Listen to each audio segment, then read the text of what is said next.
창세기 44장 31절로부터 45장 7절까지의 말씀입니다.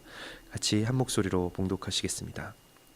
아버지가 아이의 없음을 보고 죽으리니 이같이 되면 종들이 주의 종 우리 아버지가 흰 머리로 슬퍼하며 수올로 내려가게 함이니이다. 주의 종이 내 아버지에게 아이를 담보하기를 내가 이를 아버지께로 데리고 돌아오지 아니하면 영영이 아버지께 죄짐을 지리이다 하였사오니 이에 주의 종으로 그 아이를 대신하여 머물러 있어 내 주의 종이 되게 하시고 그 아이는 그의 형제들과 함께 올려보내소서. 그 아이가 나와 함께 가지 아니하면 내가 어찌 내 아버지에게로 올라갈 수 있으리이까. 두렵건대 제 해가 내 아버지에게 미침을 보리이다. 요셉이 시종하는 자들 앞에서 그 정을 억제하지 못하여 소리질러 모든 사람을 자기에게서 물러가라 하고 그 형제들에게 자기를 알리니 그때에 그와 함께한 다른 사람이 없었더라. 요셉이 큰 소리로 우니 애굽 사람에게 들리며 바로의 궁중에 들리더라. 요셉이 그 형들에게 이르되 나는 요셉이라. 내 아버지께서 아직 살아계시나이까. 형들이 그 앞에서 놀라서 대답하지 못하더라. 요셉이 형들에게 이르되 내게로 가까이 오소서. 그들이 가까이 가니 이르되 나는 당신들의 아우 요셉이니 당신들이 애굽에 판 자라. 당신들이 나를 이곳에 팔았다고 해서 근심하지 마소서. 한탄하지 마소서. 하나님이 생명을 구원하시려고 나를 당신들보다 먼저 보내셨나이다. 이 땅에 2년 동안 흉년이 들었으나 아직 5년은 밭갈이도 못하고 추수도 못할지라. 하나님이 큰 구원으로 당신들의 생명을 보존하고 당신들의 후손을 세상에 두시려고 나를 당신들보다 먼저 보내셨나니. 아멘. 창세기에서 한 사람의 그 고백, 또 한 사람의 말이 가장 많이 또 가장 길게 서술된 부분이 바로 이 유다의 그 간청입니다. 유다가 요셉에게 이제 자신들의 죄에 대하여서 이 베냐민을 볼모로 잡지 마소서라고 하는 그러한 간청인데, 마치 이 유다의 이야기는 예수님께서 요한복음 17장에 보면 대제사장의 기도를 하나님께 드리는 것과 같은 그러한 모습으로 우리 가운데 비춰집니다. 그것은 무엇이냐면 이 유대인들을 위하여서, 또한 하나님의 백성들, 하나님의 사람들을 위한 그러한 어떤 대속의 기도이죠. 중보의 기도이고, 그래서 당신의 그 생명을 담보로 잡히고 또한 그 아버지의 사랑에 그것을 호소하는 그러한 기도가 요한복음 17장에 나온 대제사장의 기도인데, 이와 마찬가지로 창세기 44장에서 나온 그 유다의 그 간청은 그러한 기도와 같습니다. 그래서 우리가 기도할 때에 오늘 이 유다의 기도 가운데서 중보 기도의 원형을 또한 발견할 수 있는데, 그것은 무엇이냐면 그 아버지의 사랑에 호소한다는 것입니다. 이것을 그 요셉에게 무엇인가를 간청하고 요셉에게 이 일이 어떻게 될지에 대하여서 사정하는 것이 아니라, 요셉의 마음에 대하여서 사정하는 것이 아니라, 유다는 웬일인지 여기서 그 아버지라는 단어를 14번이나 쓰면서 그 아버지 요셉이 얼마나 그 아들을 사랑하시는지, 그렇기 때문에 당신이 이 아들을 놓아 주셔야 됩니다. 또 아버지 아버지 야곱이 얼마나 그 전에 형을 사랑하였었는지, 그래서 그 형 요셉을 사랑하는 그 마음이, 요셉은 먼저 죽었기 때문에 그 아이에게로 옮겨갔습니다 라고 그렇게 말하는 그러한 유다의 모습을 볼 수 있습니다. 어찌 보면 유다의 입장에서는 이 말을 하는 것 자체가 그 자신의 안에 있는, 내면에 있는 모든 것들을 다 쏟아내는 그런 고백과 또한 치유의 경험이었을 것입니다. 왜냐하면 여기서 아주 가감 없이 요셉에게 유다가 말하는 것은, 아버지가 우리에게 말하기를 자기는 아들이 2명밖에 없다.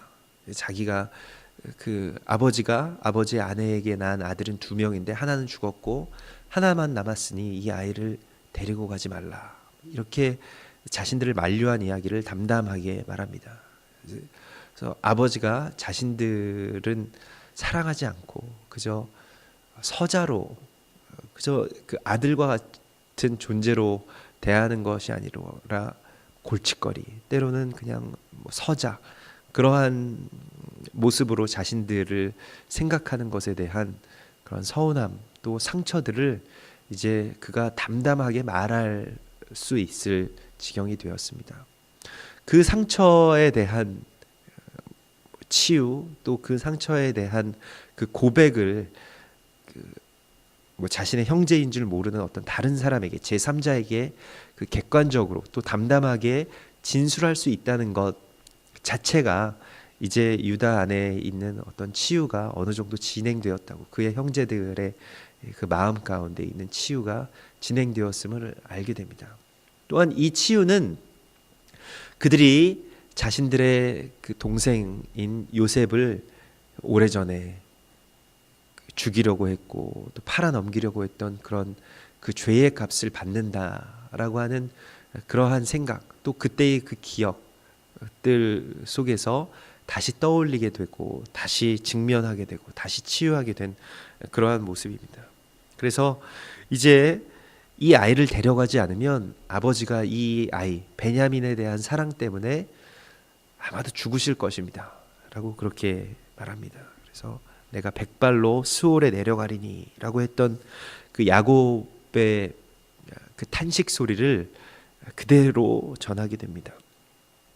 그리고 또 한 가지 말하는, 고백하는 것은 이제 이 아이를 데려가지 못하면 영원히 아버지께 내가 죄짐을 지리이다, 내가 노예가 되겠습니다, 아버지께 내가 담보물이 되겠습니다 라고 유다가 자신의 생명과 자신의 인생의 삶의 모든 것을 아버지께 그 담보물이 되겠다고 고백한 그러한 그 고백을 요셉에게 하게 됩니다.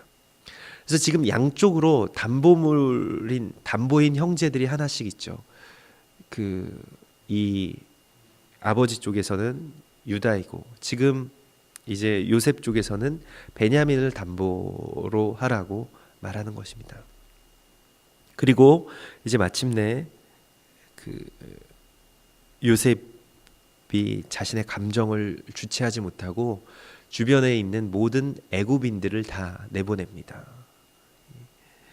그리고 요셉이 그들과 함께 그들 앞에서 울음을 터뜨리게 되죠. 그 울음소리가 커서 애굽인들 귀에 들렸다고 말하는데, 근데 중요한 것은 여기서 그 요셉이 자신의 시종하는 자들과 애굽 사람들을 내보내고 그의 형제들에게로, 그 형제들과만 같이 눈물을 나누었다는 것을 보게 됩니다. 그래서 이 장면을 요셉이 그의 형제들의 공동체 안으로 들어갔다, 또한 그 이스라엘 공동체, 이스라엘의 아들들의 그 공동체 안으로 들어간 그러한 그 사건으로, 시점으로 그렇게 볼 수 있습니다. 요셉의 아주 큰 눈물을 우리가 만나게 되는데요. 그래서 요셉을 보면 예수님의 향기가 많이 나는 그러한 구약의 인물이죠.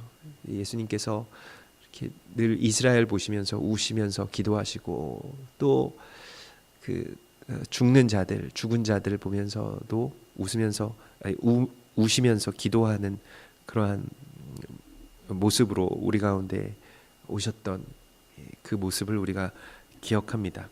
그래서 요셉이 큰 소리로 우니 애굽 사람에게 들리며 바로의 궁중에 들리더라, 이렇게 그 울음소리를 온 그 궁중에서 다 듣게 되고, 또한 바로에게까지 그것이 알려지게 되죠. 그리고 요셉이 자신의 정체를 밝힙니다. 나는 요셉입니다. 아버지께서 아직 살아계십니까? 라고 다시 한번 재차 그들에게 말하게 됩니다.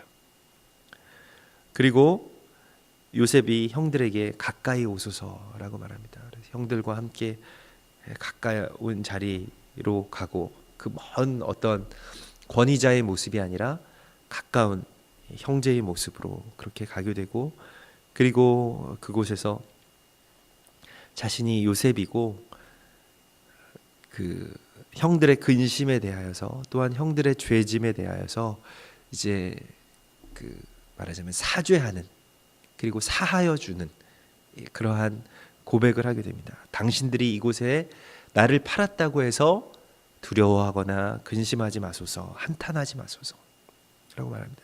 이제껏 형들의 그런 한탄과 탄식 소리를 많이 들었습니다. 중간에 형들이 알아듣지 못하는 것처럼 해서 그에게 그 자신들이 계속해서 고백하고 한탄하는 모습을 그 요셉이 들었죠. 그런데 한탄하지 말라고 말하고 하나님이 생명을 구원하시려고 나를 당신들보다 먼저 보내셨나이다 라고 이렇게 말하고 있습니다. 그래서 형들이 지금 오래전에 나를 미워하고 싫어하여서 죽이려고 했고 또 우여곡절 끝에 자신이 노예처럼 팔려와서 이곳에서 많은 그런 고생했던 일들에 대하여서 요셉이 그것을 떠올리지 않습니다.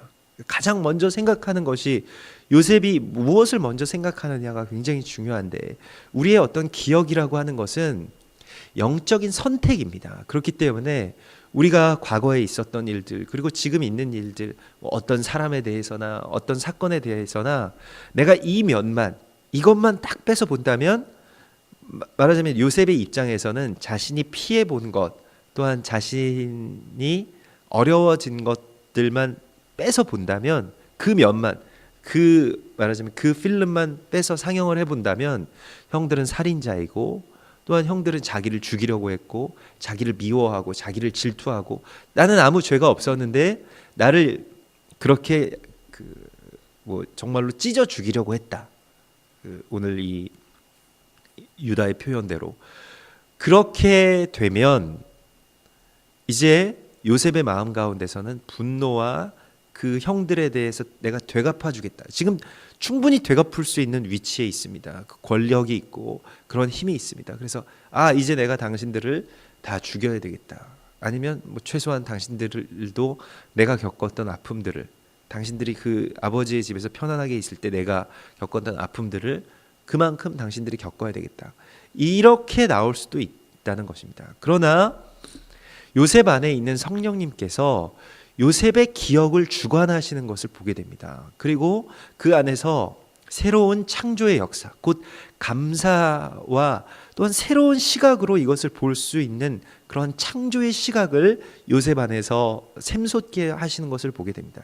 이것이 곧 지혜입니다. 지혜라고 하는 것은 창조의 역사가 그 안에서 일어나는 것입니다. 그래서 요셉이 지금 볼 때에 형들의 입장에서 보면 이거 한탄할 만한 일이고 이거 정말로 두려워할 만한 일이고 근심할 만한 일이지만은 요셉이 성령님과 함께 이 사건을 다시 보았을 때 그리고 이 1년에 일어났던 모든 일들 가운데서 형들의 고백과 유다의 고백과 아버지의 사랑 그것을 다 그가 듣고 그리고 느끼고 생각하고 그리고 고백하는 것은 무엇이냐면 이것은 하나님의 섭리입니다 라고 고백하는 것이에요. 이건 참 위대한 고백입니다.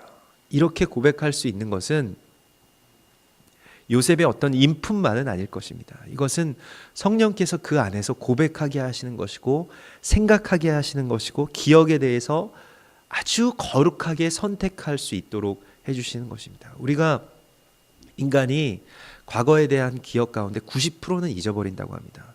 이 9년이 되면 90%가 잊어버린다는 거예요. 그래서 대부분의 기억들이 다 지워지고 우리가 정말 기억하고 있다는 것은 다 기억하는 것 같지만 아무리 많이 기억하는 사람도 10%, 뭐 더 많이 기억하는 사람은 뭐 15% 정도 기억하기 때문에 이 법적으로도 그것이 완전히 증명된 사실입니다. 그래서 법적으로도 그것에 대해서 공소시효라는 것을 그렇게 인정하는 것이죠.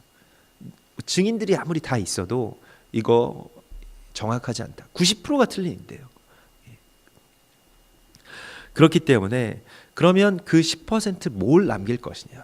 어떤 기억을 남길 것이냐? 어떤 생각을 그 안에 우리가 결국 그 모든 삶에 있어서 만약에 기억만이 남는다면 10% 남는 건데 뭘 가지고 살아갈 것이냐? 그걸 가지고 지금 현재의 나의 마음과 나의 행동을 결정하는 것입니다. 그렇기 때문에 무엇을 선택할지에 대하여서는 우리가 선택하는 것입니다. 대부분의 사람들은 자기가 상처받은 것, 자기가 아팠던 것, 자기를 누군가가 상처 주고 자기를 누군가가 험하게 대했고 그것 때문에 내가 어려워졌고 그런 것들만 기억한다는 것입니다. 그렇기 때문에 괴로운 것이죠.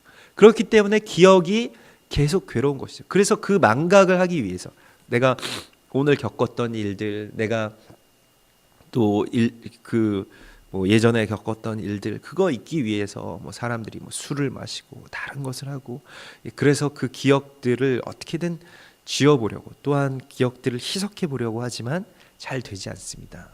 우리가 왜냐하면 아팠던 기억만큼 강하게 각인되는 기억이 별로 없죠. 좋은 기억은 그렇게 기억되지 않습니다. 그러나 오늘 요셉은 지금 이 시점에서 어떠한 기억에 대해서 새로운 창조의 시각을 부여해 주신 성령님과 함께 고백합니다. 이 일들이 지금 형들을 오히려 설득하고 있어요. 형들은 그 기억 가운데 있습니다. 그 아픔 가운데, 그때의 요셉을 팔았을 때의 그 상처가 가해자의 상처가 또한 있는 거예요. 피해자의 상처도 있지만 가해자의 상처도 있습니다. 그래서 요셉이 괴로워하면서 형들에게 살려달라고 애원했던 일들, 그리고 팔려갈 때의 그 모습들을 피해자만큼 그 가해자인 형들이 다 기억을 하고 있는 것입니다. 그런데 그 형들에게 지금 요셉이 다시 위로합니다. 형님들, 그때에 그런 일들이 있었지만은, 그러나 지금 잘 보십시오. 지금 이 온 세상에 흉년이 들어서 지금 2년째입니다. 앞으로 5년이 더 있을 것인데, 지금 2년만 흉년이 들어도 지금 우리가 다 괴로워서 지금 그 가나안 땅에서부터 여기까지 당신들이 이거 곡식 구하려고 오셨는데, 앞으로 5년 동안은 농사도 짓지 못하고 추수하거나 밭에 파종하거나 하는 일도 할 수 없을 것입니다. 그렇게 되면 가나안 땅에서 우리 가족들이 전부 다 몰사했을 것입니다. 다 죽었을 것입니다. 그러나 우리의 가족들, 말하자면 이스라엘의 가문을 하나님께서 살려주시기 위해서 나를 먼저 이곳에 보내시고 이 흉년을 대비하게 하셨습니다. 라고 말씀하는 거예요. 그 고백을 하는 것입니다. 이것은 아주 놀라운 고백입니다. 실은 어떻게 보면 이 대제국인 이집트의 제국을 다 살리고 그 모든 세계를 다 살리는 그 이유가 하나님의 입장에서 보면 지금 이 이스라엘의 가문을 살리기 위한 것이라고 그렇게 말씀하는 거예요. 이것이 하나님의 뜻입니다. 여러분, 세계의 역사가 우리가 제국이 주관하는 것 같고 군사력이 많은 나라들이 주관하는 것 같지만, 지금껏 세계의 모든 제국들의 역사, 모든 세계에서 일어났던 모든 제국들의 역사는 다 이스라엘과 관련이 있습니다. 그것은 역사적으로 이스라엘이라고 하는 나라가 얼마나 중요하게 하나님께서 그를 이끌고 계신지에 대해서 우리가 알게 되는데, 자신들이 크고 또 군사력이 있고 세상을 지배한다고 하여도 결국에는 이 이스라엘이라는 나라가, 흩어진 이스라엘이라고 하는 그 이스라엘의 형제들이, 지파들이 다 하나로 모이게 되는 것을 위하여서 제국의 생사가 결정되는 것을 우리가 보게 됩니다. 그래서 시편 2편에서는 어찌하여 열방이 허사를 경영하며 세상의 군왕들이 나서며 자신들이 세상을 주관한다고 하는가, 하나님께서 보시면서 비웃으신다고 말씀하십니다. 그래서 지금 애굽에서 일어나고 있는 이 흉년과 또한 이러한 모든 일련의 일들에 대하여서 요셉이 총리 대신이 되어서 준비하고 여기까지 온 데에는 다른 거 아니라고, 이 애굽을 위해서 하나님께서 이 일을 하셨겠느냐? 아닙니다. 우리를 위해서, 또한 이 이스라엘의 아들들을 위해서 하나님께서 이 일을 행한 것입니다. 그래서 형님들은 이제 근심하지 마십시오. 하나님이 큰 구원으로 우리의 생명을 보존하시려고, 또한 당신들의 후손을 세상에 두시려고, 이 말도 굉장히 중요한데 이것을 지금 유다가 듣고 있습니다. 유다의 씨에서 그리스도 예수께서 나오실 것이라는 것에 대한 그러한 거룩한 예언이 여기에 또한 있습니다. 이것은 창세기 3장에 여자의 후손이 너의 그 머리를 상하게 할 것이라고 하시는 그 복음과 연결되는 것이죠. 그래서 이 구원의 역사가 이루어지기 위해서 우리가 반드시 필요하고, 또한 특별히 유다 당신의 후손이 반드시 필요하다. 이 유다도 아주 갖은 그 고난을 겪고, 또한 자신들의 아들들이 다 죽고, 그 사이에 다 죽고, 그 아들들이 죽을 때마다 뭘 생각했겠습니까? 내가 요셉을 팔아넘겼을 때의 그 아픔들을 생각했겠죠. 아들들 다 죽고, 그리고 그 가운데서 어떻게 또 곡절 끝에 자신의 며느리가 자신을 속이고, 그래도 자신의 대가 지금 이어지고 있는 그러한 상황, 베레스와 세라가 태어난 그런 상황 가운데서 이제 나는 죽겠다라고 자신의 그 목숨을 담보한 유다에게 그와 같은 축복을 요셉이 하게 됩니다. 오늘 우리는 우리의 삶 가운데서 일어나는 모든 일들, 또 하나님께서 일으키신 이 세상 가운데서 일으키시고, 또한 교회와 이스라엘을 통하여서 이루어 가시는 하나님의 거룩한 역사, 또 하나님의 거룩한 구원과 그 생명의 일들에 대해서 지금 모르는 것이 너무나도 많습니다. 그러나 성령님께서는 어느 때에 우리가 모든 삶과 또한 이 인생의 순간순간 가운데서 일어났던 일들에 대해서 우리 가운데 설명해 주실 수 있을 것인데, 그때에 그것은 모두 다 감사의 이유가 될 것입니다. 거룩한 승리의 이유가 될 것입니다. 어찌 보면 십자가의 모든 일들도 제자들이 볼 때 다 만류하고, 누구나 다 만류하고, 또한 반대하는 일이고, 또 어떻게 보면 우리만 남겨놓고 예수님께서 가신다라고 하는 것도 또한 섭섭한 일일 수도 있었겠습니다만은, 그러나 그 모든 것이 우리와 함께 하시고 우리의 생명을 구원하시고 우리와 영원히 동행하시려고 하시는 그리스도 예수의 그 섭리였던 것처럼, 우리 안에 일어나는 모든 일들, 또 때로는 어렵고, 때로는 고통스럽고, 때로는 죽음으로 스올로 내려가는 것과 같은 그러한 상황 가운데 우리가 들어간다 할지라도, 그것을 통해서 하나님께서는 능히 하나님의 거룩한 일들을 이루어가고 계신 것임을 우리는 믿습니다. 그리고 또한 우리는 우리가 이제껏 인도해 주신 하나님의 섭리가 요셉과 그의 형제들에게 그렇게 풀어졌던 그의 섭리가 오늘 우리 가운데 그렇게 거룩하게 풀어지고, 또한 기억들이 거룩하게 선택되어서 내가 정말로 하나님께서 이루셨습니다. 하나님께서 정말 지금까지 하나님의 섭리대로 인도해 주셨습니다. 한치의 실수도 없으셨습니다. 한치의 오차도 없으셨습니다. 하나님의 계획대로 이루어진 것을 믿습니다 라고 고백하는 거룩한 요셉의 고백을 우리가 하게 되는 그러한 주님의 자녀들이 되시기를 주의 이름으로 축원합니다. 기도하겠습니다.